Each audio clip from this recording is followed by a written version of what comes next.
आज 3 मार्च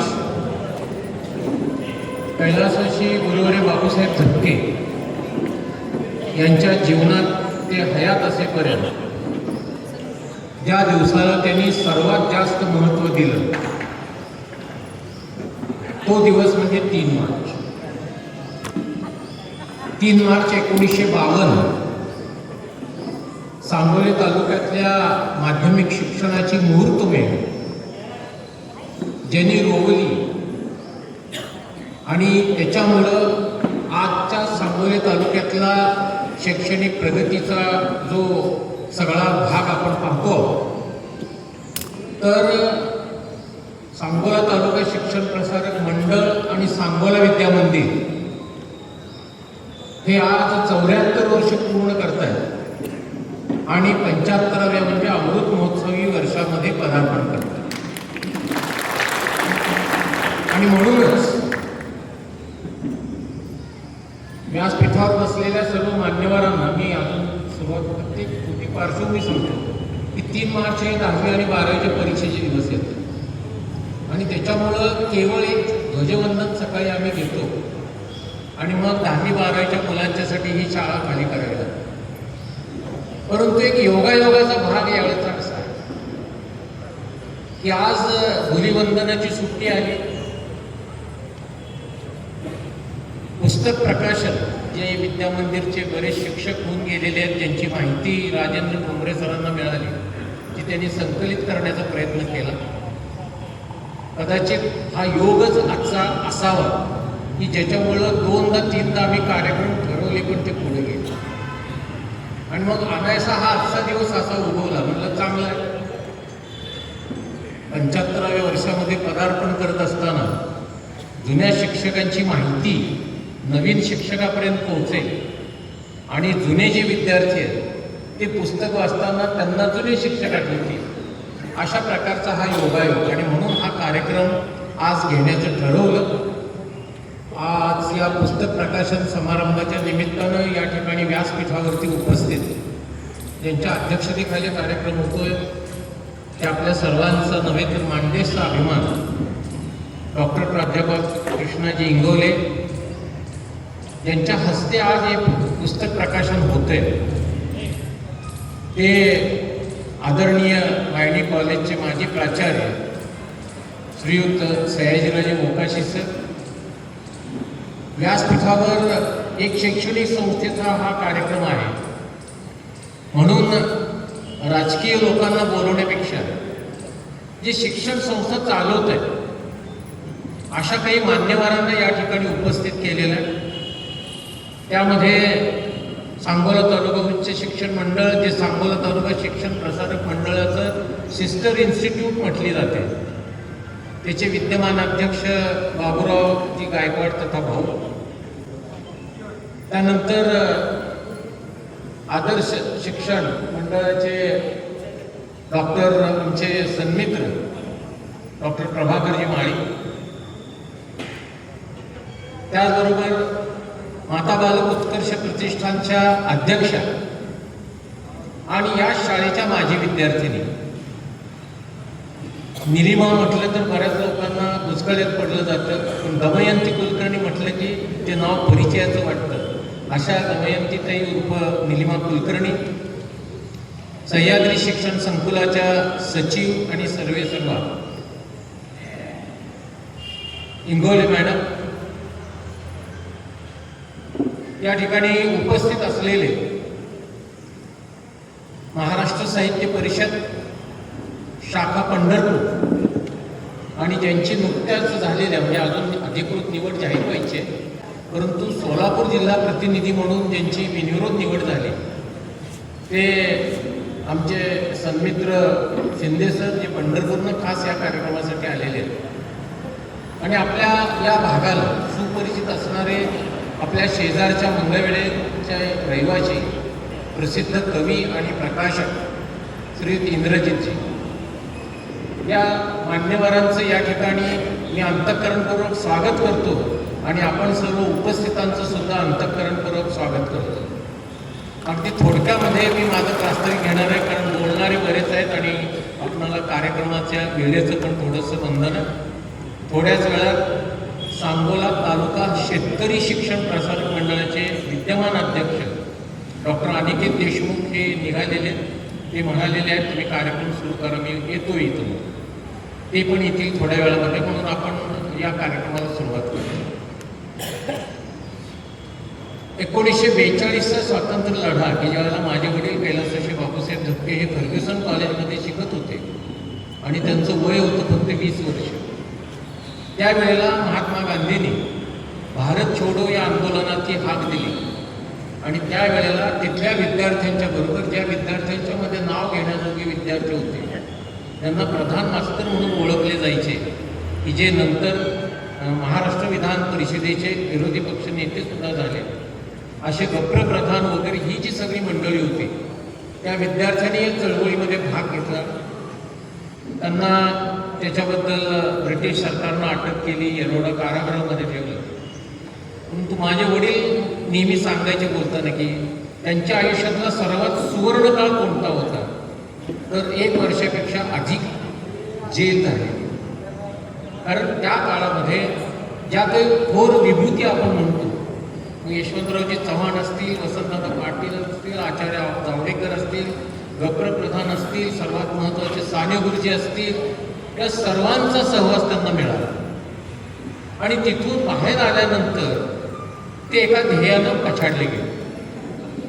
खूप कमी लोकांना माहिती आहे 1952 साली ज्या वेळेला पहिल्या विधानसभेच्या निवडणुका लागल्या त्यावेळेच्या टाइम्स ऑफ इंडियामध्ये सांगोला विधानसभा मतदारसंघासाठी चंद्रशेखर विश्वनाथ तथा बापूसाहेब धपके यांचं नाव जाहीर झालं. परंतु 52 सालापर्यंत या तालुक्यामध्ये एकही माध्यमिक शाळा नव्हती. इयत्ता 7वीपर्यंतच्या शाळा केवळ सांगोली शहरातच नव्हे तर त्यावेळची तालुक्यातली जी मोठी खेडी, उदाहरणार्थ जवळा असेल, कोळा असेल, महूद असेल, या ठिकाणी प्राथमिक शाळा होत्या. परंतु माध्यमिक शिक्षणाची सोय अजिबात नव्हती आणि म्हणून त्यांच्या घरची परिस्थिती थोडीशी बरी आहे. असे पालक इयत्ता 8वीत जर मुलाची इच्छा असेल पुढे शिकण्याची तर जवळ असलेल्या पंढरपूर, सोलापूर, सांगली अशा ठिकाणी इयत्ता 8वीच्या म्हणजे माध्यमिक शिक्षणासाठी त्या मुलांना पाठवत असत. आणि नेमकं हे साने गुरुजींचे संस्कार बापूसाहेबांच्या मनावरती झालेले असल्यामुळं त्यांनी ही शिक्षणाची गरज ओळखली आणि मिळालेलं तिकीट नाकारलं आणि त्यांनी या तालुक्यामध्ये पहिल्यांदा माध्यमिक शिक्षणाची सोय करण्यासाठी म्हणून सांगोला तालुका शिक्षण प्रसारक मंडळ या नावाची पहिली शैक्षणिक संस्था आणि सांगोला विद्यामंदिर प्रशाला ही पहिली माध्यमिक शाळा 3 मार्च 1952. बरेच लोक मला विचारतात 3 मार्च तारीख कशी. आम्ही हे शिकत असताना आम्हाला उत्सुकता होती की जनरली शाळा जूनला चालू होतं, ती 3 मार्चला शाळा कशी सुरू, तर त्यावेळेस जी टर्म सुरू व्हायची ती मार्चला सुरू होती. 2 महिन्याची शाळा होत होती आणि पुन्हा सुट्टी मिळत होती. अशा पद्धतीनं तो 3 मार्च हा दिवस बापूसाहेबांनी या शाळेत सुरुवात केली. अगदी सुरुवात जी मुलं आली होती, मी परवा रजिस्टर नंबर 1 पाहिलं तर 1 नंबरला नाव आहे दुंडाप्पा सिद्धरामप्पा अरवळी, ज्यांचं DS अरवळी दुकान होतं. ते शाळाचे पहिले विद्यार्थी क्रमांक 1. त्यातलेच जे आज चालू शिकू शकतात अशा 2 विद्यार्थी, त्यावेळचे पहिल्या बॅचचे विद्यार्थी तुकाराम तात्या गुळमिरे आणि श्रीयुत गवळी भाऊसाहेब, या दोघांच्या हस्ते आम्ही आज ध्वजवंदन केलं. त्यांना अक्षरशः त्यांच्या डोळ्यात पाणी आलं की 74 वर्षानंतर ज्या शाळेत आम्ही प्रवेश घेतला होता इयत्ता 8वीला, त्यांच्या हस्ते आज या ठिकाणी ध्वजवंदन होतंय. त्याबद्दल त्यांना खूप कृतज्ञ झाल्यासारखं वाटत होतं. तर ती शाळा सुरू झाली. अगदी सुरुवातीला अंबाबाईच्या देवळात पहिला वर्ग बसायला सुरुवात झाली. त्यानंतर वडिलांनी नगरपालिकेला विनंती केली आणि मग नगरपालिकेनं त्यावेळची पडकी धर्मशाळा की जिथं खऱ्या अर्थानं डुकरं आणि गाढवच लोळायची, ही शाळा नाममात्र भाडे तत्वावरती ही दिली. ही आता आपण इमारत पाहतो उजव्या हाताला, त्याची मागची जी बाजू आहे ती इमारत होती आणि शिवाय पलीकडचा भाग जो आता जे हनुमान मंदिर आहे, जसं समोरचा जो भाग आहे तो पण या शाळेला दिलेला होता. आणि अशा रीतीनं विद्यावंत अर्थात ती पडकी धर्मशाळा असल्यामुळं आज तुकाराम तात्या आणि गवळी त्या आठवणीत रमले होते चहा पिताना. आणि ते एकमेकांना सांगत होते की बापूसाहेब कसे छकड्यानं माथ्यात ओढून आणायचे, आपण इथं ते कसं मदत करायचं, त्या लाकडी साच्यामध्ये तो चिखल भरून मातीच्या विटा कशा तयार करत होतो.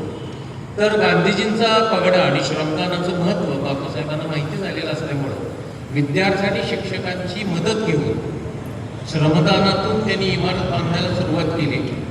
आज एवढी मोठी टोलेजंग इमारत आपल्याला दिसते आहे, परंतु कदाचित दमयंती मॅडमना आठवत असेल की आपण सुद्धा विद्यार्थी असताना श्रमदान केलेलं. या इमारतीच्या स्लॅब टाकण्यासाठी जी पायाड उभी राहायची त्या पायाडावरती शिक्षक विद्यार्थी सगळेच कॉन्क्रीटच्या पाट्या टाकायला मदत करायचे. अशा पद्धतीनं या मातीच्या शाळेमध्ये झालेली सुरुवात, त्यावेळचे पहिल्या बॅचला काहीतरी 30 का 32 विद्यार्थी सुरुवातीला होते.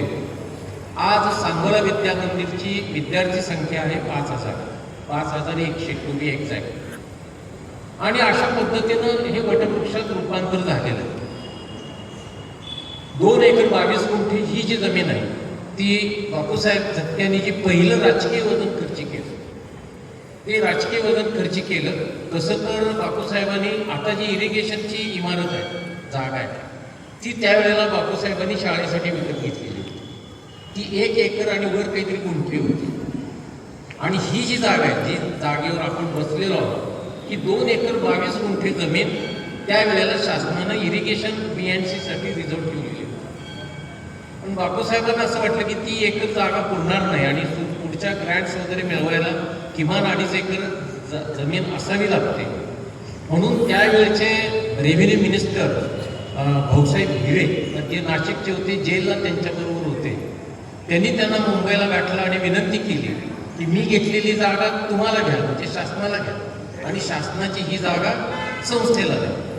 तर ते प्रत्यक्ष अंमलात आणलं आणि 1958 साली 2 एकर 22 गुंठेची ही जमीन कलेक्टरने आपणाला सनद प्रदान करून दिली की ज्या बदल्यात आपण 1 एकर 2 किंवा 3 गुंठे ही जागा जी इरिगेशन होती ती आपण शासनाला दिली. म्हणजे आताच्या भाषेत त्याला आपण एक्सचेंज डीड म्हणतो.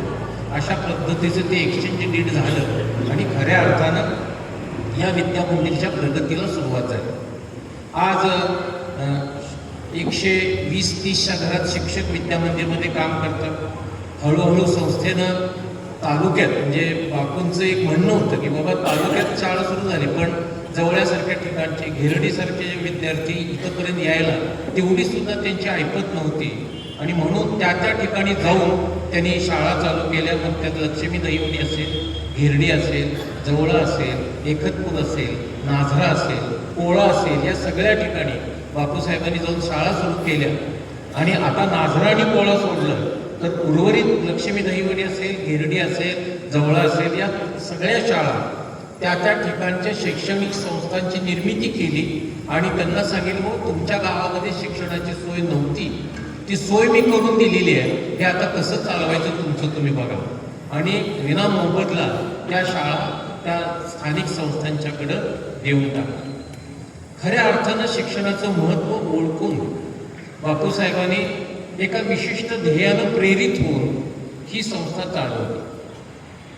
जुन्या काळातले शिक्षक, आपल्याला माहीत नसेल की आता सगळ्या शिक्षकांचे पगार मान्यता मिळाली की बँकेत जमा होतात, पण तो काळ असा होता की विद्यार्थ्यांची येणारी तुटपुंजी फी आणि त्या फीमधूनच शिक्षकांचे पगार करायचे होते. आणि केवळ पैसा पुरत नाही म्हणून बापूसाहेब जरी हेडमास्टर म्हणून काम पाहत होते तरी पण त्यांनी त्याचं मानधन किंवा पगार अजिबात घेतला नाही. ते इकडं पगार घेत होते आणि इतर शिक्षकांच्या पगारासाठी संस्थेला देणगी म्हणून देत होते. त्या अल्पशा मानधनावर, मी पगार तर म्हणणारच नाही, पण काम करणारे जुने काळातले शिक्षक, आमच्या घरातले सीम उर्फ राजाभाऊ दत्ते असतील, उदय घोंगडेंचे वडील शिवना घोंगडे असतील, माझं घोंगडे सर असतील, पांडे सर असतील, जुन्या बगलाती मॅडम म्हणून एक होत्या, असे बऱ्याच शिक्षकांना त्यांनी एकत्र केलं आणि ही शाळा चालू केली. नंतर या शाळेमध्ये शिकलेले पहिल्या बॅचचे विद्यार्थी, दुसऱ्या बॅचचे विद्यार्थी यांना पण क्वालिफाय झाल्यानंतर त्यांनी केवळ शिक्षक म्हणून बरोबर घेतलं नाही, तर संस्थेचं सदस्यही केलं, की ज्याच्यामध्ये आज मशम तात्या आहेत, मिटलगी सर आहेत, जगताप सर आहेत. हे सगळे त्यावेळचे विद्यार्थी शिक्षक झाले आणि आज संस्था सदस्य, कार्यकारिणी सदस्य म्हणून काम करतात. अशा पद्धतीनं हा संस्थेचं मार्गक्रमण चालू आहे. आज मला मोठं सांगायला अभिमान वाटतो की 81 साली बापूसाहेबांचं निधन झाल्यानंतर 98 सालापर्यंत माझ्या आई यांनी या संस्थेचं कामकाज पाहिलं आणि त्यानंतर आजपर्यंत मी या संस्थेचं कामकाज पाहतोय.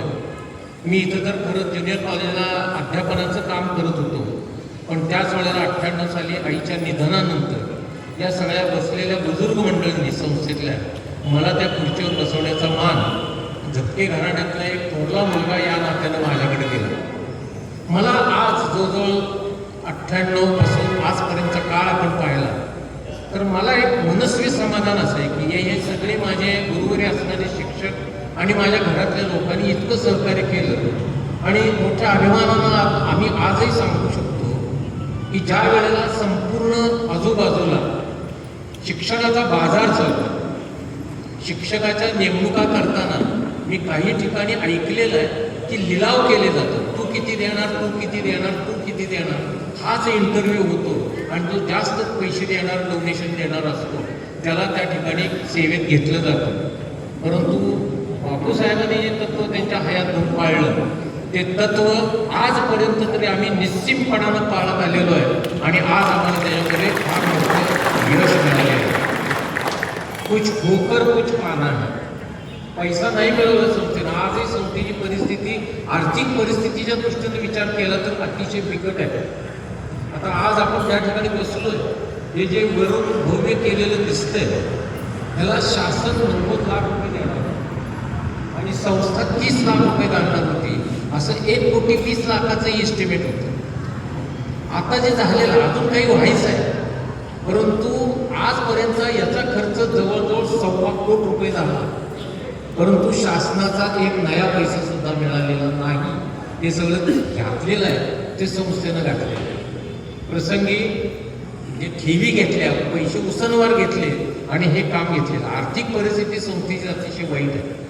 तरी परंतु मी मोठ्या अभिमानानं आमच्या सर्व शिक्षकांच्याबद्दल, विद्यामंदिर परिवारामध्ये जे शिक्षक आहेत त्या सर्वांचा मोठा अभिमानानं उल्लेख यासाठी करेल की संस्थेची ही गरज ओळखून ज्यावेळेला संस्थेने एक भाग दिली की ज्यांना मान्यता मिळालेली आहे, ज्यांचे पगार चालू आहेत, अशांना जर वाटत असेल तर आपण काही रक्कम अधिकृत तुमच्या नावावरती द्याल का? ATGची सवलत, टॅक्स डिडक्शनची, ही त्यांना आम्ही देऊ केली आणि शासनाला जो पगार कट होऊन जायचा त्याच्याऐवजी तुम्ही देता का, ही विनंती केली. बऱ्याच शिक्षकांनी त्याला होकार दिला आणि त्या पद्धतीनं जे 4% ही रक्कम ठरलेली आहे, जी मार्च एंडपर्यंत पूर्ण करतात त्यांच्या सवडीनं त्यांना मार्च एंडला आम्ही ATGची पावती देतो, ते काही पैसे आहेत. अशा पद्धतीनं जे पैसे मिळतात थोडे बहुत, त्या पैशातून हे एवढं मोठं सगळं स्ट्रक्चर उभा झालेलं आज आपण पाहतो. बाहेरचा कुणीही माणूस आला की काय मोठं बांधलं म्हणून, पण हे कसं बांधलंय हे मॅडमचं मी वारंवार नाव का घेतो ते साक्षीदार आहे. एक खोली, काही वर्षी एक पुस्तक. मला आठवतंय 58 साली ही जागा मिळाली, 59 साली त्यावेळच्या काँग्रेसच्या अध्यक्ष इंदिरा गांधींचा दौरा. इंदिरा गांधी पहिल्यांदा या ठिकाणी आल्या त्यावेळेला हे अर्धवट स्टेज या ठिकाणी होतं आणि फक्त एक खोली बांधलेली होती, एक खोली. मी 4 वर्षाचा होतो पण मला ते थोडं अनुभव आठवतं. अशा पद्धतीनं काही वेळेला 2 भिंतीच बांधलेल्या आहेत, पैसे नाहीत म्हणून काम तिथंच थांबले. पैसे उपलब्ध झाल्यानंतर 3री भिंत, 4थी भिंत, मग स्लॅब. अशा पद्धतीने इथंपर्यंत आज आपण मार्गक्रमण करत आलेलो. आज 75व्या वर्षामध्ये पदार्पण करत असताना एक मनस्वी आनंद आणि समाधान की बापूसाहेबांच्या पश्चात आम्हाला ही संस्था टिकवता आली, त्यांच्या तत्वावरती वागून आम्हाला वाढवता आली. शिक्षकांच्याबद्दल मला अजून एक सांगायचं आहे की बाजारीकरण न होता हे शिक्षक गुणवत्तेच्या आधारावर आमच्या शाळेमध्ये आले आणि म्हणून शैक्षणिक गुणवत्तेच्या संदर्भामध्ये संस्थेनं ज्या ज्या वेळेला या शिक्षकांना सांगितलं त्या त्या वेळेला शिक्षकांच्या मनातून ती जाणीव असल्यामुळं शिक्षकांनी, कारण संस्थेनं नुसतं ठरवलं आणि शिक्षकांनी सहकार्य केलं नाही तर काहीच झालं नसतं. पण आज संपूर्ण जिल्ह्यामध्ये 10वी परीक्षेचं असेल, 12वी परीक्षेचं असेल, प्रामुख्यानं स्कॉलरशिप परीक्षांचे असतील, विद्या मंदिर हा ब्रँड झालेला आहे. मी पाहतो आता SSC बोर्डाचं पुस्तक येतं आणि त्याच्यामध्ये सगळ्या शाळांची नावं, एकूण किती विद्यार्थी बसले, किती पास झाले आणि निकाल किती लागला. गेली 2 वर्ष मी पाहतोय, 3 वर्ष मी पाहतोय, सांगोला विद्या मंदिरचे इयत्ता 10वीला जेवढे विद्यार्थी बसतात तेवढे विद्यार्थी संपूर्ण जिल्ह्यातल्या एकाही शाळेत बसत नाही. सर्वात जास्त विद्यार्थी 10वीला परीक्षेला बसणारे हे विद्या मंदिर सांगोलेचे असतात आणि शेकडा निकाल जर आपण पाहिला तर तो पण 98-99% असतो. म्हणून मी नेहमी म्हणतो की क्वालिटी आणि क्वांटिटी या दोन्ही दृष्टीनं या संस्थेचं हे मार्गक्रमण अतिशय चांगल्या पद्धतीनं चाललेलं आहे. आपल्या सर्वांचं सहकार्य, संस्थेवरती असणारा विश्वास, मला सांगायला मोठा अभिमान वाटतो की बापूसाहेबांना अभिप्रेत होतं सांगोले तालुक्यातले विद्यार्थी, परंतु या ठिकाणी सांगोला तालुका शेतकरी शिक्षण प्रसारक मंडळाचे अध्यक्ष माननीय डॉक्टर अनिकेतजी देशमुख यांचं आगमन झालेलं आहे. मी त्यांना स्टेजवरती येण्याचं विनंती करतो. सांगोला तालुका शेतकरी शिक्षण प्रसारक मंडळाचे अध्यक्ष आदरणीय डॉक्टर अनिकेतजी देशमुख साहेब यांचं आगमन झालेलं आहे. मनपूर्वक हार्दिक स्वागत, हार्दिक स्वागत.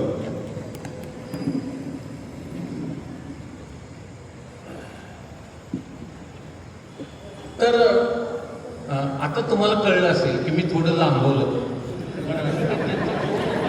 मी पंढरपूरनं निघालो तर ती येईपर्यंत कोणीतरी बॅटिंग केलं पाहिजे ती येईपर्यंत, कारण ते प्रमुख पाहुणे म्हणून आपण त्यांना सन्मानित करतो या ठिकाणी.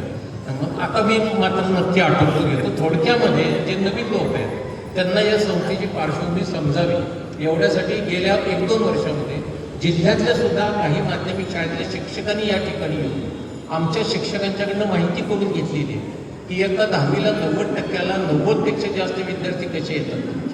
स्कॉलरशिपला विशेषतः आता यावर्षी 4थी आणि 7वी सुरू झाली, पण इयत्ता 5वी 8वी आणि केंद्र शासनाची एक नवीन आहे NMS परीक्षा, त्या परीक्षेमध्ये एवढे विद्यार्थी कसे येतात. गेल्याच वर्षी बीडचे शिक्षणाधिकारी श्रीयुत धस साहेब यांनी आमच्या हेडमास्टरला फोन केला की मला तुमच्या शाळेला व्हिजिट करायची. का तर तुमच्या स्कॉलरशिपच्या परीक्षेचे निकाल एवढे चांगले कसे लागतात याची मला माहिती घ्यायची. ते आले होते या ठिकाणी, त्यांनी विद्यार्थ्यांना अतिशय चांगलं मार्गदर्शन केलं.